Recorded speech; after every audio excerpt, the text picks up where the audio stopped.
to stream. That might be why.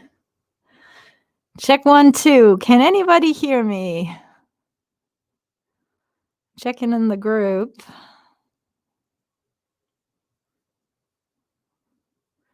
Ari Space blog, Ari Space group.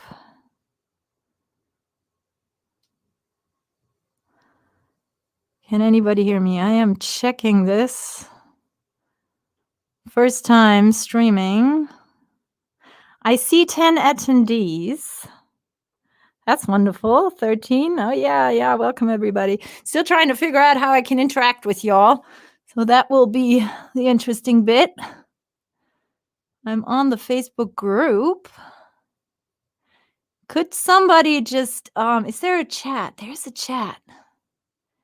Can you guys, is there a chat? Is there a chat on Facebook? Somebody put something down because I want your questions. I want your interaction. And potentially, I can also do this via Facebook. Thank you so much for your patience. This is my first live stream here, so I'm figuring out how to do this. Your live stream starts in 3 minutes. That was 3 minutes ago. This video is live, it says. Okay, cool. So can somebody post me a comment into the comment section? I believe this should be on. Watch live. Okay. Yes, there's a chat. Phil is laughing at me. I believe this should be on. Shoot. Okay, now what did I do here? That was not good. Looks good. Can you guys still hear me? Or did I now kill it? Can you hear it? Can you hear me now? Can you hear me now? Oh my God, Melissa. Okay, cool. So you can still hear me? You can still hear me? No complaints. Okay. Okay, I think I'm doing it. Am I still on? Somebody tell me if I'm still on. I'm streaming through StreamYard and I'm streaming through Facebook. And that is what's confusing me because I have kind of two windows on. Yes. Okay, thank you so much, everybody.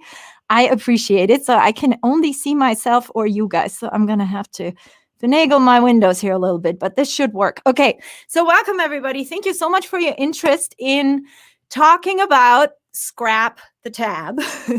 And, one idea that I had for this particular live stream, because I do a lot of things, in terms of teaching, and it's just a recurring theme over and over where I really would like to help. And that is in terms of ear training. So a lot of players go and learn tunes because there's either a guitar player in the band or there is a tab, or they go on YouTube and search for the particular song, and then there's somebody who shows it to you, maybe with a Note Flight or Guitar Pro running out on the bottom, and that's how you get to learn the song. So essentially which fret to put your finger, and you hear enough of maybe the rhythm to sort of make sense for it. But for me, or for a musician who is experienced and who, is used to relying on their ears, this often feels like a very, very roundabout way. I'm a strong proponent of saying, whatever helps you, go for it, right? I'm never going to be dogmatic and say, no, don't use tab or don't use any of these things ever. But it is a potential that they become a clutch. And if they do, I want to help, because you start then falling into a little bit of a dangerous place where you don't really know what it is you're doing, where you are disconnected from the music in a certain way, and you always are relying on these tools to be correct, which they very, very often aren't. And I particularly, somebody just sent me a link to Chordify, and I just figured out how I can see the chat in StreamYard. Okay, perfect. Totally awesome. And then, the Chordify is apparently like a tool that recognizes in a certain way what you send a song to Chordify, and there's some algorithms that approximate. Given the fact that you have drums and you have all sorts of different sounds in a finished mixed track, the tool is doing pretty well. But still, there are a lot of details that aren't figured out. There are often a lot of mistakes because these algorithms can't be that accurate in terms of, figuring out, oh, this is from a drum, or this is a ringing cymbal and that has a certain pitch to it, versus this is the bass note, So I'm curious to hear from you guys. If some of that sounds familiar, are you guys using TAB? Have you made the transition using your ears? What was that like? So please pop a couple of questions and comments as to what I just said into the chat. I'd love to hear from you.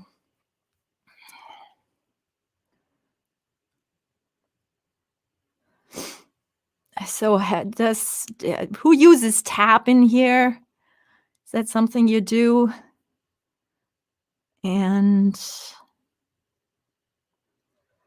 what has your experience been with that? Is it something you rely on? Somebody says my ears are worthless. I have a lot of sympathy for that. I see that a lot in my students. I do have some things I hope today that can help.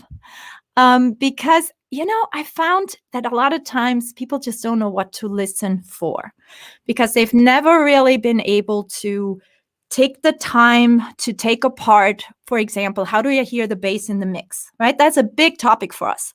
The bass sounds oftentimes a lot like the kick drum, for example. The frequency of the kick drum can be very similar. So when you try to figure out what the bass does, you get a guitar strummed across it. You get a really distracting melody line. So the ear goes to the melody, right? And then you have that kick drum frequency that maybe covers it up exactly where your note would be. So it's a big challenge, not that easy, to be able to listen, to learn what to listen for. We have mostly just use my ears. For some people who started with ears, this is the most natural thing in the world. And that is a terrific skill. So that's wonderful. And if you sometimes if you quickly need to learn a song and you go to, TAB 911 or whatever these sites are called, and you want to figure out, are you on the right track? Sure, do it, whatever helps, but be careful because there's a lot of mistakes in there. I'm able to read music, but I'm not able to do it by ear. That's also something that I've seen from a lot of people. For me, actually, in the beginning, that was an interesting journey as well, because I come from classical music. And when I learned as like a wee little girl, I heard what my brother was playing, and I went to the piano and I copied it because I had really, really good natural ears. But that meant that my piano teacher said she can't play what her brother is playing because she needs to learn how to read. Read. Switch off your ears was essentially the message that I got. And that was not helpful. I'm all over this. If somebody has a natural ability to have good ears, I think that should be fostered. Everybody should learn how to read as well, just because it's really not that hard to do if you do it right. But to have naturally good ears is a really good thing. And I remember that when, after having been told for years and years, you shouldn't use your ears, you should read, it was almost hard for me to find that channel back. So I can sympathize with people who say they're really good readers, maybe have a classical background, but how do you then get to improvising or taking a bass line from a track? So I can definitely sympathize with that, Gabriel. A lot of people say that they're mixing the TAB with just hearing it. That's excellent. Use TAB to compare. Yep. Continue to work on reading music. Yeah, terrific. Reading was always super slow. So I will learn by watching hands on YouTube. Yeah, I want to maybe say something about that too. See, when you read music on bass, you have one note over and over, like, for example, this G. Can you all hear the bass? Is that coming through? Somebody let me know, please, if my bass is coming through. Bass coming through. But you have one and the same note over and over, right? So in the reading situation, when you see that G, which is on the third space from the bottom, if you will, that G, then you have 4 options where to play it. So not loud enough. Okay. How about the piano? Because I'm using that more. You hear that?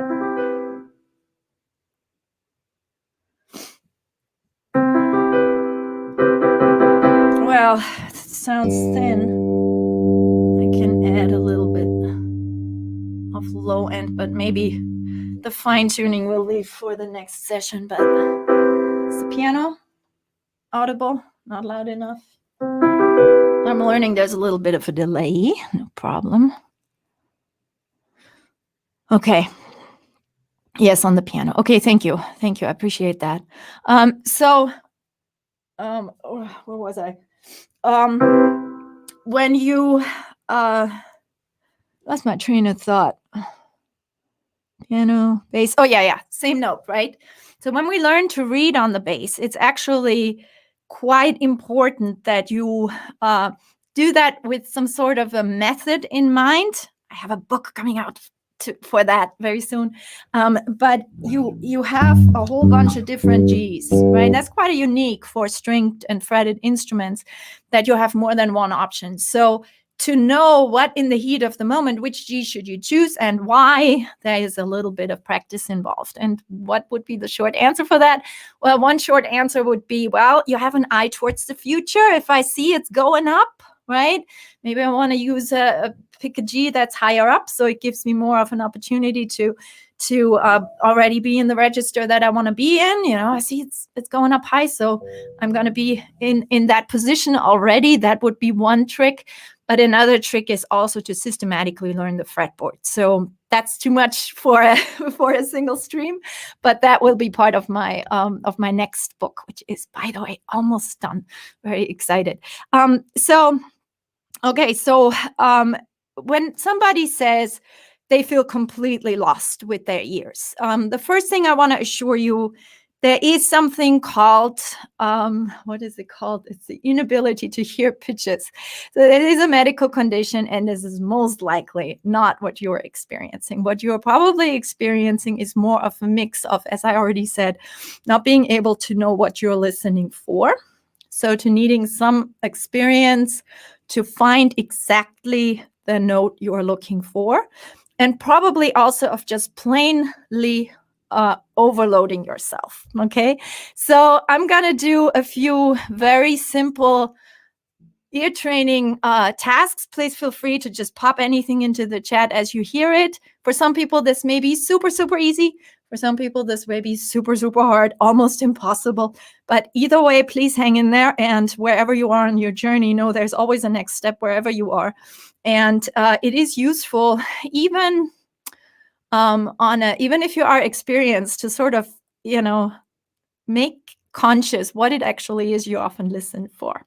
So I'm going to try to get to questions. So, oh, cool. This is YouTube also. My goodness, this is really cool. I'm digging this. Paul, I'm seeing your question. I will get to it. So I'm having Facebook here and YouTube. That's fabulous. So what I was going to say is, what I'm going to do is I'm going to give you a couple of basic listening exercises, okay?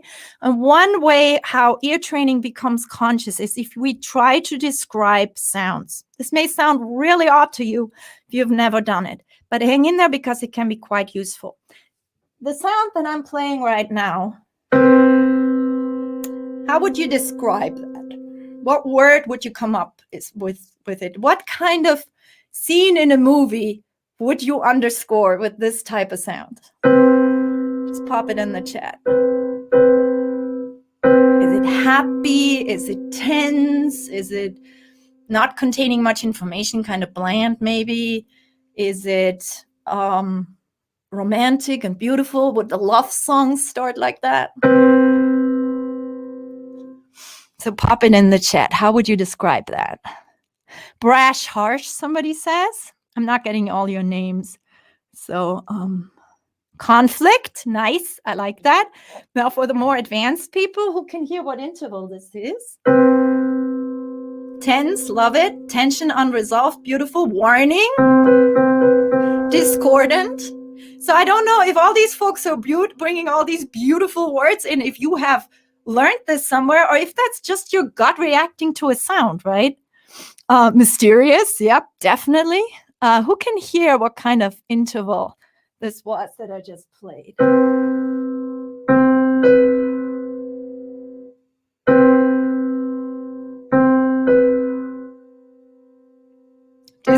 sound for sure. Augmented, somebody says. No, but it is a far away interval, right? That's something you hear. It's not a fourth. Michael, a fourth would sound like this. That would be a fourth, okay? A fourth sounds more kind of bland, and it doesn't have a lot of information. It doesn't sound as tense. It just kind of wants to resolve too, because it wants to go here, right? People are getting it 1-7. Major or minor 7, guys. I'm playing only 2 notes. I'm playing only 2 notes, not 3. Is it a major 7 or a minor 7? So a major 7 would be it's a 7th, but what kind? There are 2 kinds of 7ths for those of you guys who know theory, which is very helpful. There are 2 types of 7ths, major and minor. And I'm going to play you both versions, and then I'm sure you're all going to get it. This is A, and this is B. Yeah, Fred's got it. This is the major 7, and this is the minor 7. Now, if you think about it, the minor 7 is, the major 7 is just a half step from that octave above, right? So I really want to resolve to here. Major 7, octave, right? Now that's when the mystery is resolved, right? Do you hear that? So for those of you who are completely lost or who have, a really hard time hearing the difference, give yourself a moment. I'm going to ask you the next step, okay? Because what we always do is we overload ourselves. Interval hearing, give me a week and I'll do it. No. It just takes a little bit to help your ears grow. Ears are like a muscle. But we have dealt with 2 intervals so far. Somebody earlier said it's a 4th, right? And we have figured out it's a 7th. Somebody also mentioned a 6th. And when you get it wrong, play it to yourself so that you get the experience of what that interval would sound like. So somebody said a 6. I'm going to play you a 6. 6s could also be major or minor. So here is a major 6, and this is a minor 6.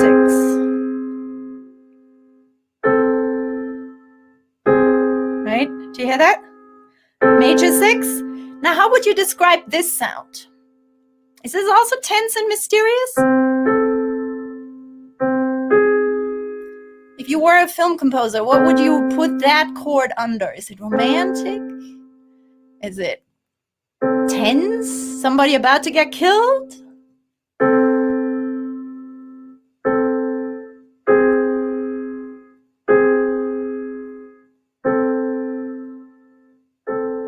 Somebody says I could only figure it out using my bass, not ears only. I love that. Perfect. Use everything you got.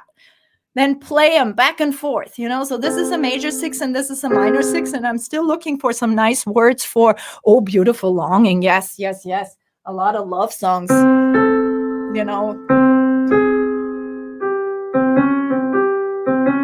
That's a Liszt piece, or how's it go? Love Story? I forget how that song goes, but it is definitely, so 6s sound sweet. They sound romantic. That's the material out of love songs, right? Now, so far, we have dealt with essentially 3 sound classes. See, this is how I love starting to talk about ear training, because that is usually something people can relate to. They can know tense, harmonious, or sweet, like these 6s, right? So essentially, if you want to remember that, when you hear a chord, and mind you, I'm only playing 2 notes right now, right? I can mess this perception up in a New York minute. That's why you guys need to be a little bit patient to sort of get it, because I want to show you something. For example, I'll get back to the 3 sound classes, but let me just show you this real quick. When I play this chord, right, everybody said mysterious, tense, something's happening, right? The major 7, okay, major 7, it's tense and far apart. And by the way, somebody said sad. Susan said sad for the 6 is definitely also the quality in there.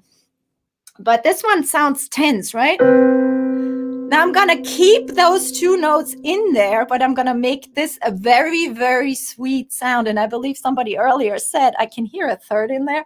That has to do with overtone. So let me show you this. So this is the 7th, right? Major 7th. Now listen to this. I added 2 notes. I added the 3rd and the 5th. And now I'm having this really beautiful jazzy sounding major 7 chord. So this just to show you, I can turn a tense sound into a sweet sound just by adding a couple of notes. Now, if somebody is not so experienced with this kind of stuff, and they listen to a song and they're trying to figure out what that chord is, some things might stick out to them. Some things may be played by a guitar, some things played by a piano. And they hear, oh, I hear a major 7. As tense, and they could try to fill in the blanks with maybe their theory knowledge or something. But it is oftentimes that our perception messes with us. So what helps us there is to know context. If I have that's a 2-5-1, that's a very frequently used chord progression. That's a 2-5-1, and then I immediately hear this is a major 7, and this tense thing completely disappears, right? But sometimes what happens is if you don't have much experience, certain notes jump out at you and can confuse you. And I believe that the 2 best ways of approaching ear training is to, for one, start somewhere where you feel you have a good footing.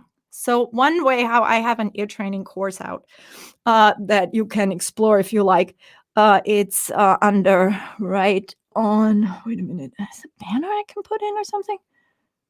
If you go there, then you can see my ear training course where I go in depth about how how you can get yourself step by step to learn this.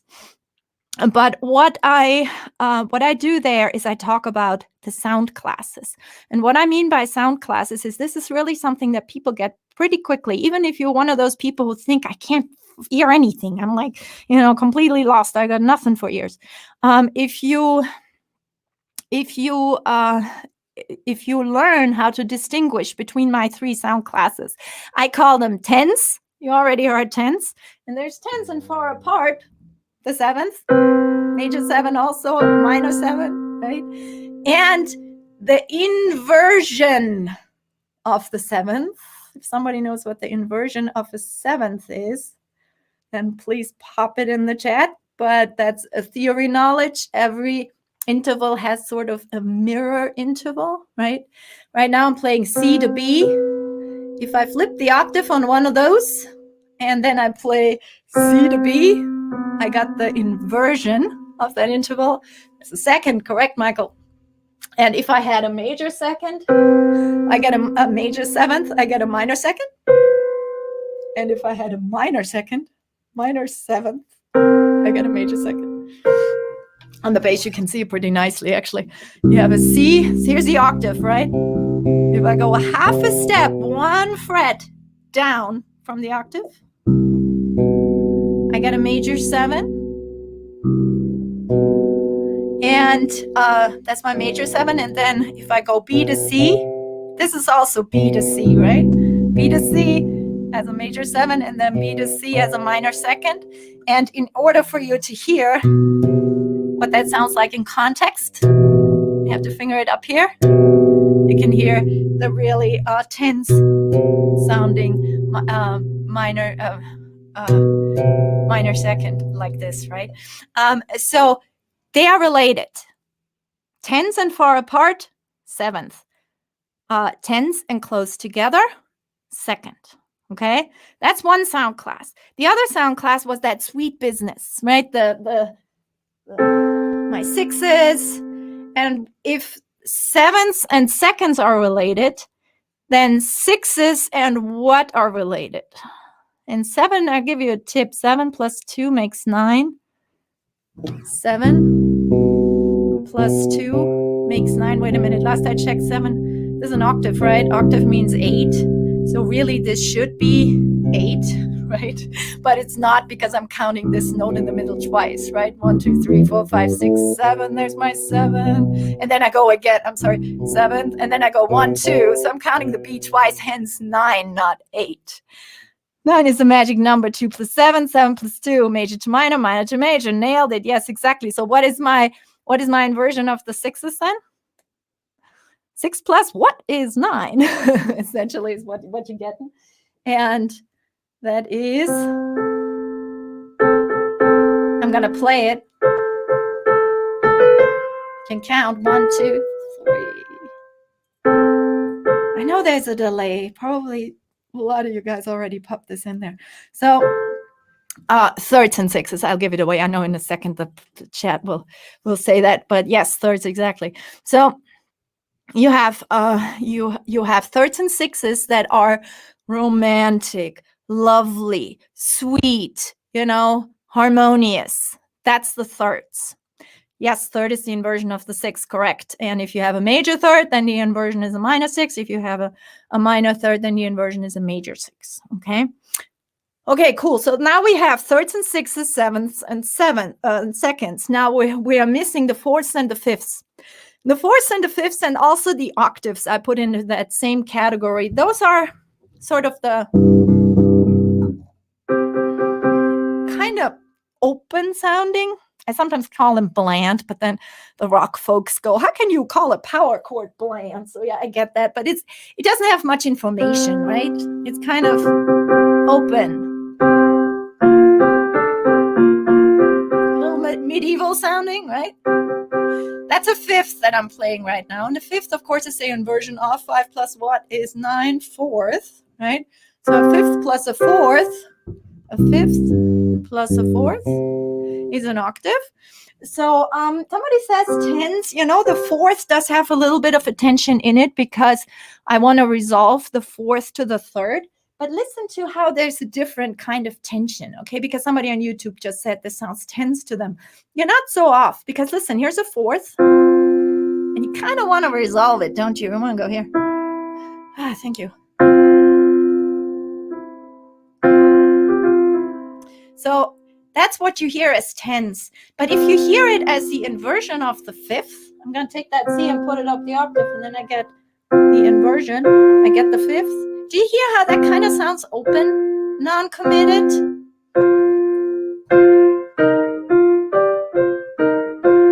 So that's the more bland sound that you get, which is fourths and fifths. This has the reason why they sound kind of bland is that they're early overtones. That also has to do with our tuning system. Let's just get this out of the way too. Our tuning system is a compromise. The fact that we can play in 12 different keys is a heck of a feat. Okay, so this is not something that, if you sing a third, you will sing it a little bit differently than what I will play it on the piano.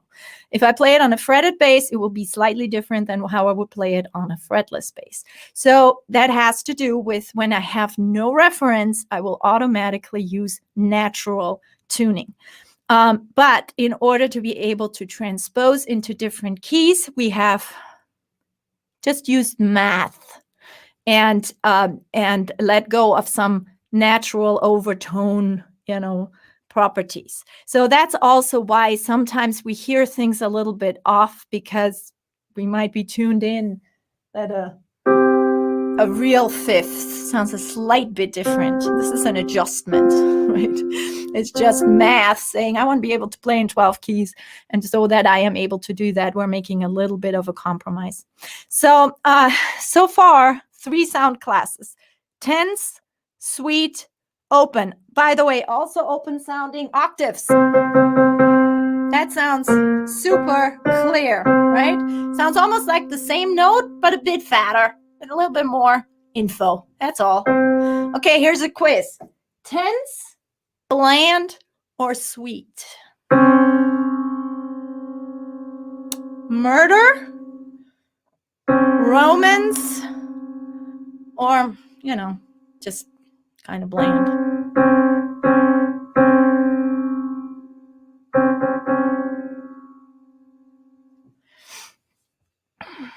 Somebody says minor. Now, minor what? Tens. Now they're all popping in discordant. Another great way of saying it. Yep, somebody said minor. It's a minor second. So yes, very tense. That's as tense as I can get, right? Very good. Excellent. How about this one? love song, murder coming around the corner, or open.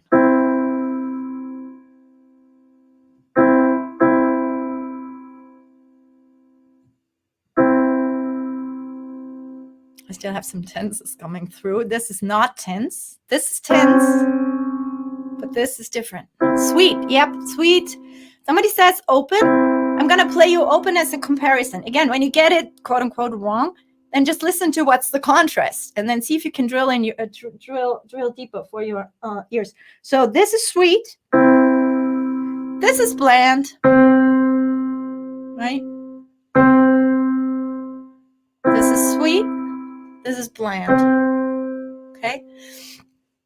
So I like bringing in this sort of exercise because it helps people who have no, like, especially if you feel like your ears are completely off. This typically people can hear. And if not, it just needs a little bit more practice, right? It just needs to doing it and really starting on such a high level view. And then you get the experience of, oh, wow, actually I can hear and I can dial in what my ears are saying. Now, so this is one ear training exercise that I just really love to start with because it helps people connect to the fact that sounds trigger emotional response that you are actually quite in tune with. And if you've ever written a song or written a melody or watched a movie and experienced how the music enhances what you feel and sometimes really scores what you feel. I mean, there's some music does so much in movies. When you see just a scene, the music tells you, is there some evil Knievel coming around the corner, or are they going to fall in love or whatnot? Even if there's no dialogue, the music tells you. And that's because composers use these kind of sounds as their palette. And so that's one big argument I'd like to make if you are a little bit lost in terms of ears. So start with a really high level, tense, sweet, and open sounding intervals, sound qualities, and dial yourself in. And then you begin to have the experience to really hear the difference. Now, there is one interval I have not talked about yet. Does anybody miss it? I just want to make sure we don't go, wait a minute, we have talked about seconds, thirds, fourths, fifths, sixths, and sevenths. But there's one interval that cuts the octave exactly in half. Anybody know what that interval is? The ninth, somebody says on Facebook, the ninth would be an octave that is an interval that's bigger than the octave. Those intervals are called compound intervals. That's when I go from the C to the D. Those are really interesting because they retain their quality. Still tense, but the further apart I spread it, the less the tension will rub me, right? Because that's super tense. That's a major second. That's also super tense. This is a flat 9, a minor 9. But it's a little less harsh than here, you know. Sometimes actually the more spread apart ones can also sound even tenser. So it really depends in which context we also have that, because all of this happens in context. Right now I'm playing you one sound, right? When you hear it in the band situation, when you try to take that tune off the recording, then you have it all in a context. Now, a lot of people are chiming in. The one that is the missing link is not the fifth I talked about, but the tritone or flat 5 or sharp 4. It would be cutting the octave exactly in half. Looks beautiful on the bass because look, I'm going from here to here. And this distance is obviously the same as this. I call it a 1x1, 1 fret, 1 string, right? And this one is called tritone. And to me, if I hear it in isolation, it sounds a bit bluesy. Because, for example, and then I go here.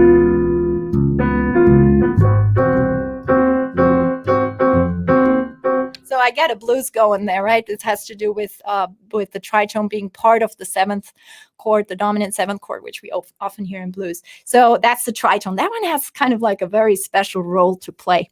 And so great. So this was one big point I wanted to make. If you are having huge problems finding your way when you listen to something, then give yourself the opportunity to just take a real big bird's eye view. Take the intervals, only 12 of them, right? Half of them are bloody easy, same note, octave, you can hear that. And then just play them to yourself, back to back, tenths. And then we can refine, we can do tenths close together, tenths far apart. So that's a really good way to gain confidence in your ears. And so that's a good starting point. Now, the other situation that we often have is people are trying to take something off a recording.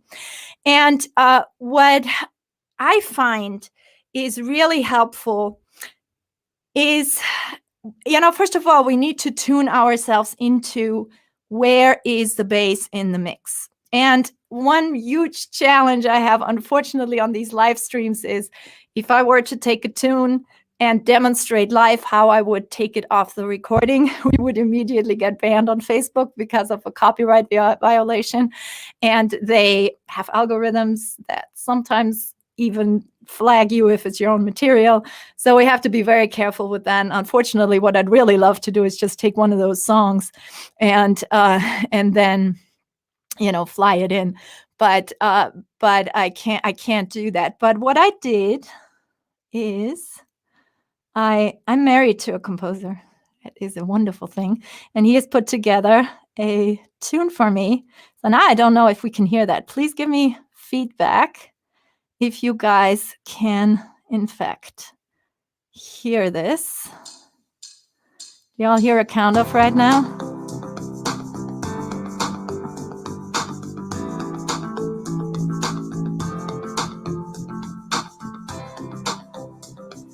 Do y'all hear it?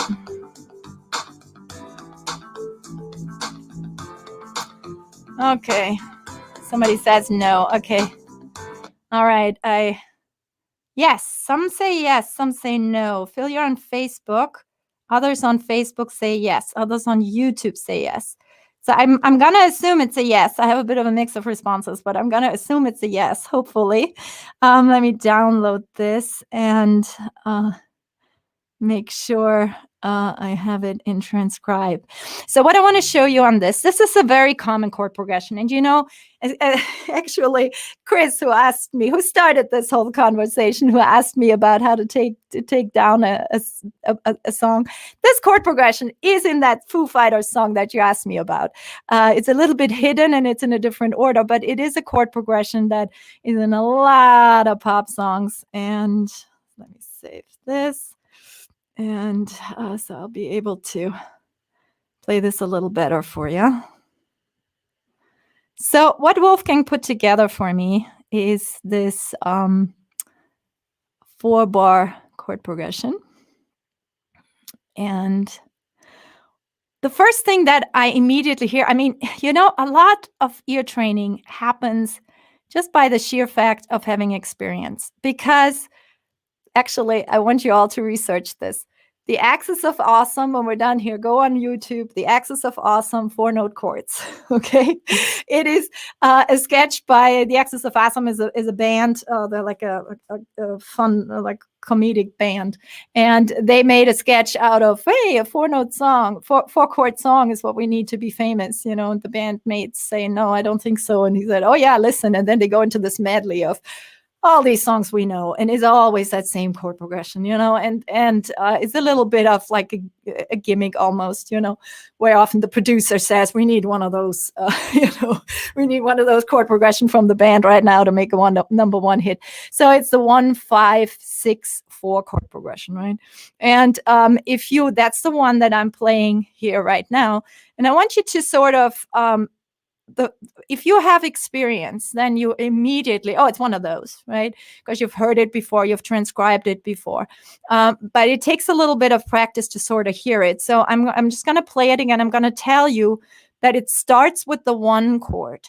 And the 1 chord, that's another skill. What key is the tune in, right? That's oftentimes what people ask. And when you hear something, I'm going to pretend I don't know how... let me see if I can share my screen. Screen sharing with one monitor. Okay. All right. Let me see. Can you all see my share screen? No. Screen sharing was canceled. Screen share. Don't show me these tips. Share. Share. Oh, I see. Application window. Yes, please. Transcribe. And I think, no, wait, this is, which track though? Oh, this is very cool. 1564 years, it should say. It should say, no, that's not the right one. Okay. Years, there we go. Okay, I think now you're seeing my screen. Are you all seeing my screen? I believe you are. Okay, thank you. Super. So what I'm showing you here is that track. I'm just going to play it again.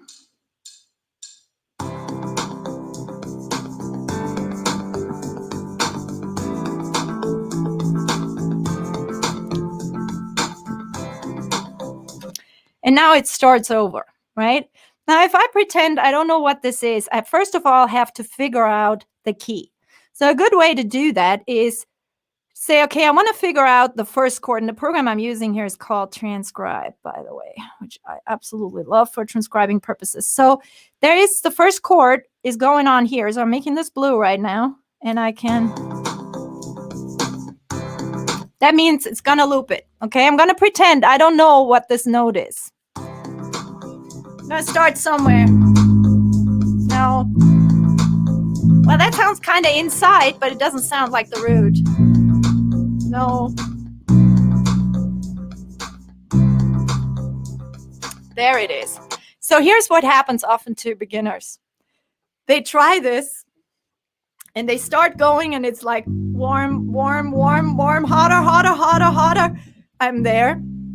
And because they don't know that yet, they hear, oh, when I'm getting to the 7, remember, the 7 is very tense. So they get into the flat 7 and to the major 7, and it sounds really wrong at this point because I am so close to the root. And then what they often do is like, oh, no, I better go to a totally different spot on the bass and start over, right? So do me a favor, when you're trying to go through this process, stay on one string. And if it sounds, if it's like, you know, if it sounds worse and worse and worse and worse, hang in there because most likely you're really there, right? You're almost there. Just go another half step and most likely you're going to be there. So I'm going to just demonstrate this again. Now I have the root, right? Now wait, let's say we got the root now. And I want to find out though what the bass exactly does. And this is where we now have to sort of tune our ear into, well, what exactly is the bass? I hear like some fun keyboard things there on top that Wolf put in. I'm hearing a drum. I hear little things up on top, right? But what does the bass do? And to me, feeling the bass note has to do with gravity. So you notice that I am often using like body references in order to hear, like tense, right? Sweet, bland, right? Those are references that could be a taste or a feeling, right? A tension. So for me, finding the root feels like gravity. It's pulling me there. And I'm going to give you, I'm going to play a note and just going to ask you, is this the root? Yes or no?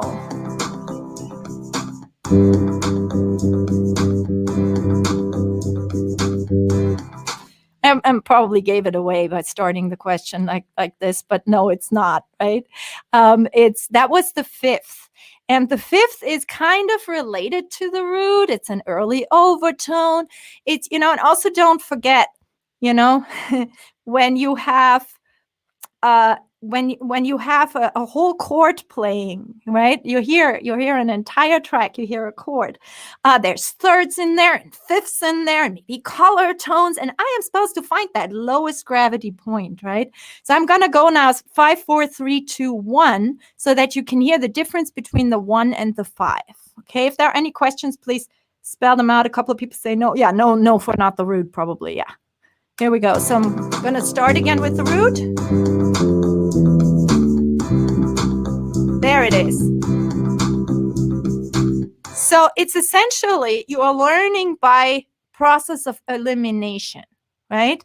And you can, if it makes 0 sense, don't worry about it. You want to just key yourself in. So you go, okay, that's the 5th. I'm going to go to the 4th. That sounds tense, definitely, right? Because I feel the pull to here. Ooh. Remember earlier we said the 3rd sounds sweet? See if you can hear me playing the 3rd, even though far on the bottom, you can feel and taste this sweet sound quality.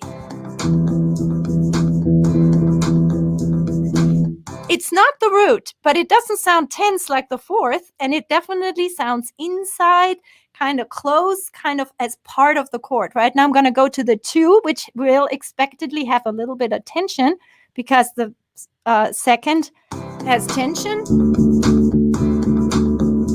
And now here's the root.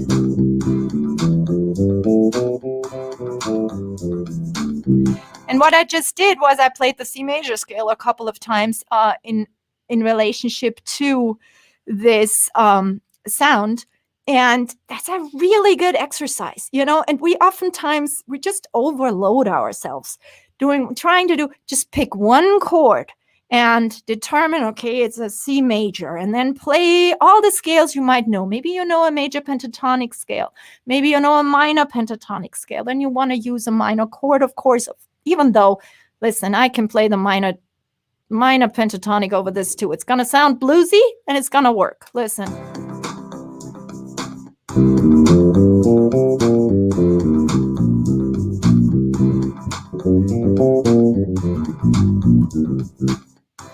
I mean, we have, our ears have gotten used to so many different ways of, bringing, putting sounds into context and such. So, when we do fusion, we play flat 9s all the time. We play, in jazz, we use the bebop scale, we use a lot of chromaticism. So our ears are okay with a lot of stuff, and that's a good thing. But you want to be able to have this discernment of hearing, oh, that's inside, that's outside, that's sweet, that's tense. Another good feeling, or another good representation that I like to use, especially when you use triad notes, is stable. I'm going to use the 3 triad notes of this one. Gotta be in the right app. Okay.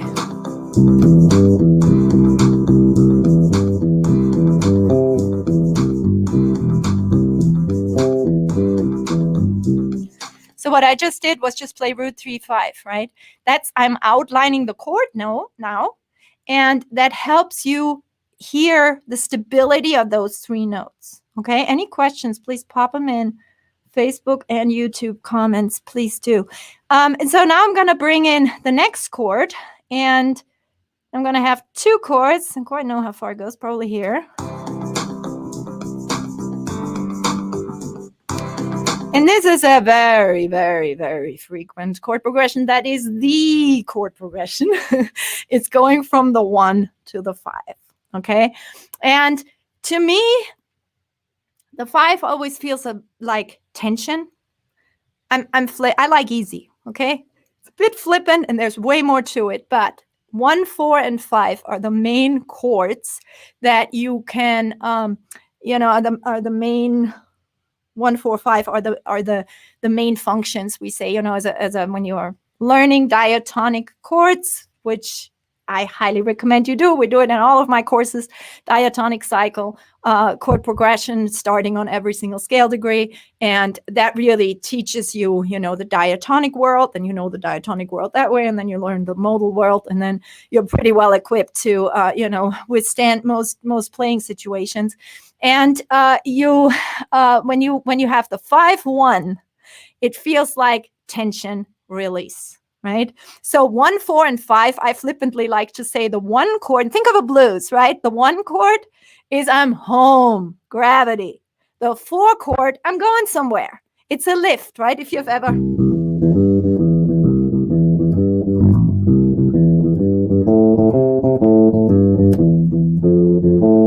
I was going to go to the 4, and what I feel in my body is a lift. It's a brightening, right? So that's what the blues does, and that's 1 to the 4. So flippantly, the 1 chord, home, heavy, gravity. The 4 chord, I'm going somewhere. It's lightening up, it's bright, it's lifting. 5 chord, I want to go home. Okay, so see if you can feel or hear the 1 going to the 5.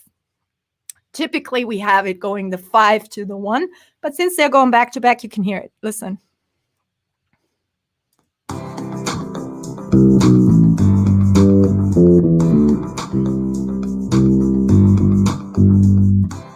I need to make this a touch longer here.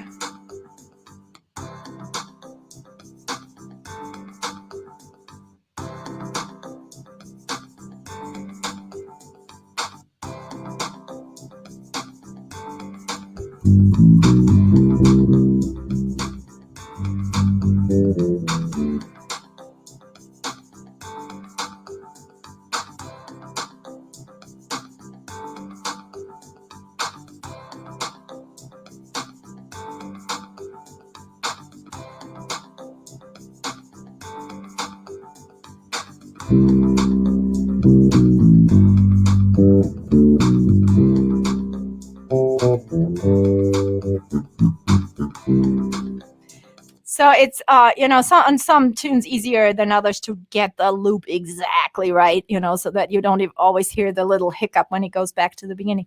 But now I was just doing the 1 to the 5, and hopefully you can hear this. The 5 wants to resolve to the 1, right? Now I could bring in, the rest of the chords. I could extend it in all sorts of ways. But hopefully this is a good beginning. I want to check in with y'all. First of all, I need to find my window. Here we go. And now I think if I do this, it's right. Yes. Hey, we have Hong Kong in the house. That's very cool. Welcome.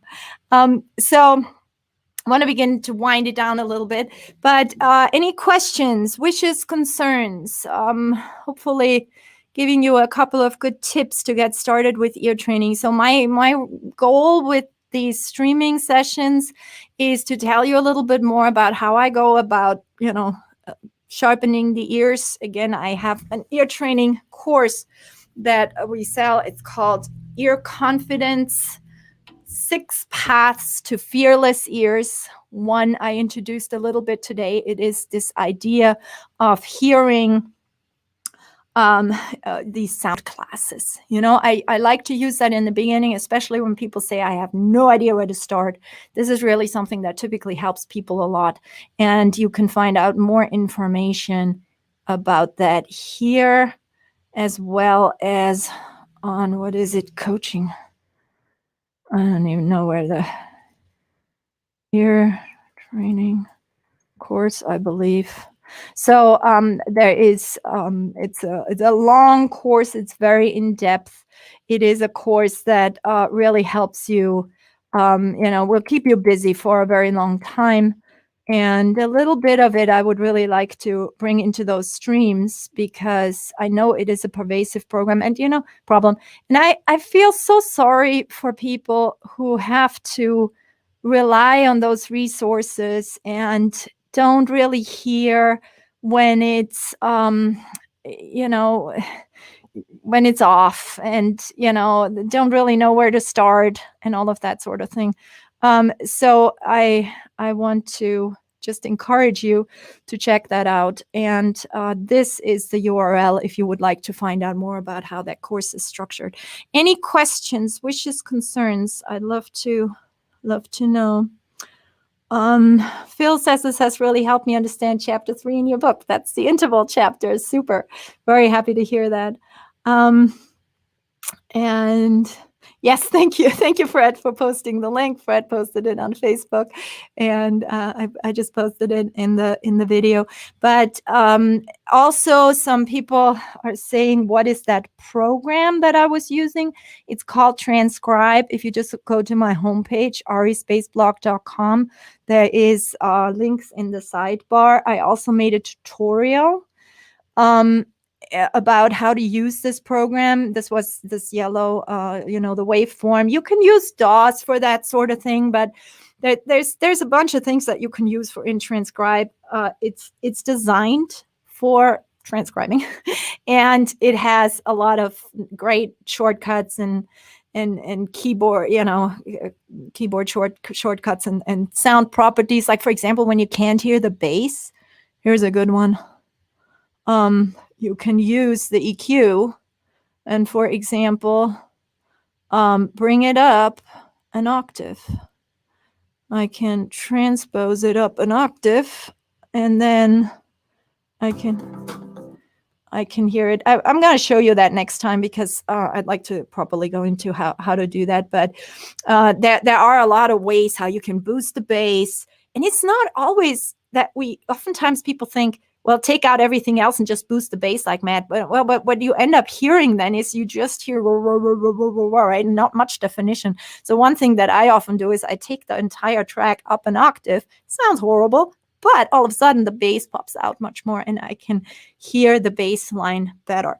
So here's my invite to you guys. If you are having some tunes that you're struggling with, please send them to me in my Facebook group. If you're not in my Facebook group, it's Ari Bass, I believe. Ari's Bass. I don't know. Fred, help me out, please. But it is a Facebook group. If you're there, we're streaming there, or you're finding me on YouTube if you're subscribed there. I'd like to do these semi-regularly, and if you would like to focus on ear training, it can be just a place where we meet together and practice a little bit. And I'll give you some tips about how to, untangle this overwhelm that we sometimes feel and get you there step by step. We can talk about rhythm, because hearing rhythms is a different animal. Hearing pitches in context, hearing chord progressions. So these are all things that we can get into a little bit. And RE Space Group, it's called. Thanks, Fred. And RE Space Group on Facebook if you'd like to join, or on YouTube. But I think I'm going to do those fairly regularly. So if you have any tunes that you have problems with, feel free to send them to me. I cannot directly go into the particular tune, but I can do like what I did today and take part of that chord progression and demonstrate some of that. So thank you everybody very much for tuning in. This was the first one. I'm really thrilled that everything worked and I could see you and you could see me, and it works with the bass and with the playing and everything. And big shout out to Wolf for providing that track last minute. That was really helpful. And I hope I see you guys at the next one, and stay in touch. You know where to find me, and I'm going to sign off. Cheers, everybody.